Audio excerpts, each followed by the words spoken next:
Hello friends. तो मैं कुलजीत आज फिर आपका आपके एग्जामपुर कलम से क्रांति में स्वागत करता हूं। दोस्तों आज है 23 जनवरी और हम करने जा रहे हैं करंट अफेयर में लाइक शेयर सब्सक्राइब करना मत भूलिएगा।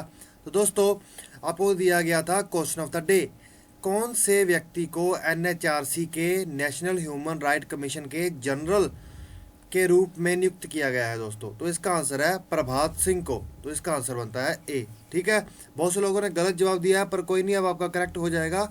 Director general of national human right commission कौन है? प्रभात सिंह। अब हम चलते हैं पहले क्वेश्चन पर। तो निम्नलिखित में से किसने और संगठित किया दिवालिया और दिवालियापन जागरूकता कार्यक्रम, insolvency and bankruptcy awareness programme किसके द्वारा ऑर्गेनाइज किया गया दोस्तों? तो दोस्तों insolvency and bankruptcy awareness programme insolvency and bankruptcy board of India के द्वारा आयोजित किया गया। दिवालिया और दिवालियापन जागरूकता कार्यक्रम भारत का दिवालिया और दिवालियापन बोर्ड द्वारा किया गया। तो इसका आंसर बनता है ए। ठीक है दोस्तों, अब इसके सामने इसके बारे में इंफॉर्मेशन यहाँ पर है, आप चाहे तो कोई भी निकाल सकते हैं दोस्तों। ठीक है, अब आता है आपके सामने दूसरा एक्सरसाइज। इधर इंग्लिश में इधर भी एक्सरसाइज ही समझ लो। एक्सरसाइज सी विजिल निम्नलिखित के किसके द्वारा शुरू किया गया? एक्सरसाइज सी विजिल का नाम इसका है। ठीक है, किसके द्वारा शुरू किया गया? तो दोस्तों exercise C vigil Indian army द्वारा शुरू किया गया। ठीक है दोस्तों, भारतीय नौसेना द्वारा एक्सरसाइज सी विजिल शुरू की गई है। तो इसका आंसर बनता है ए। अब देखिए थोड़ा इसके बारे में जान ले, एक्सरसाइज सी विजिल के बारे में। देखिए ये 26/11 के बाद, ठीक है दोस्तों, 26/11 के 10 साल बाद अपने आप में ये पहली अपनी तरह की पहली एक्सरसाइज है। ठीक है दोस्तों, ये इंडियन नेवी द्वारा तो शुरू की गई, लेकिन इसमें हिस्सा लिया पेट्रोलियम ऑफ कोस्ट ने, ऑफ शोर डेवलपमेंट एरियाज ने, ठीक है, जो आइलैंड्स हैं उन्होंने, इंडियन कोस्ट गार्ड ने, और जो भी स्टेट है मैराइन स्टेट है उनकी पुलिस ने ये सपोर्ट करके ये चलाया है। अपना जितना भी वो टेरिटोरियल एरिया है, मैरीटाइम टेरिटोरियल एरिया है, मतलब जितना भी हमारे देश का, जैसे ये जो भाग है इसके सामने पानी से भरा हुआ एरिया है, ये सभी स्टेट्स ने मिलकर या इंडिया कोस्ट गार्ड इन सब ने मिलकर किया है। क्योंकि 26/11 को जो आतंकवादी आए थे जो पानी द्वारा ही तो आए थे। देखो इसका एम भी यहाँ पे लिखा है, to simultaneously activate the coastal security mechanism across the all state and union. ठीक है दोस्तों, ये अभ्यास लिखा है। अभ्यास का उद्देश्य है एक साथ सभी राज्यों और केंद्र शासित प्रदेशों में तटीय सुरक्षा तंत्र को सक्रिय करना है दोस्तों। ठीक है, अब हम चलते हैं आगे, बहुत इंपॉर्टेंट है, याद रखिएगा। अब तीसरा आपके सामने आता है, निम्नलिखित में से कौन सी संगठित राष्ट्रीय उद्घोषणा प्रतियोगिता है? दोस्तों किसने संगठित की राष्ट्रीय उद्घोषणा प्रतियोगिता? निम्नलिखित में से किसने नेशनल डिक्लेमेशन कंटेस्ट को संगठित किया? दोस्तों ये किया है नेहरू युवा केंद्र संगठन ने।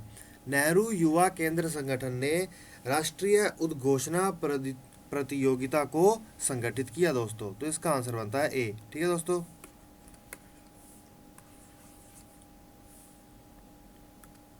अब आता है आपके सामने चौथा, निम्नलिखित में से किस स्थान पर तमिलनाडु ग्लोबल इन्वेस्टर मीट 2019 आयोजित की गई? देखिए तमिलनाडु इसलिए क्योंकि तमिलनाडु द्वारा की गई। तमिलनाडु सिर्फ क्योंकि इसका जो सेंटर पार्ट है जहाँ पे ये जिसके लिए की जा रही है इन्वेस्टमेंट मीट, वो तमिलनाडु ही है दोस्तों। निम्नलिखित में से किस स्थान पर तमिलनाडु इन्वेस्टर मीट 2019 आयोजित की गई दोस्तों? तो ये की गई है चेन्नई में। तो इसका आंसर बनता है ए।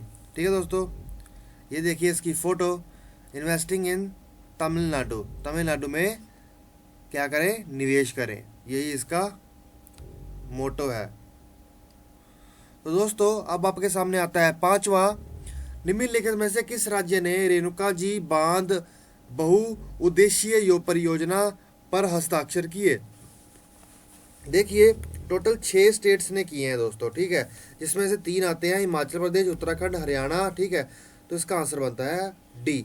अब बाकी कौन कौन से राज्य आते हैं ये अब आपको बताना है, अगर नहीं बताओगे तो कल मैं बता दूंगा।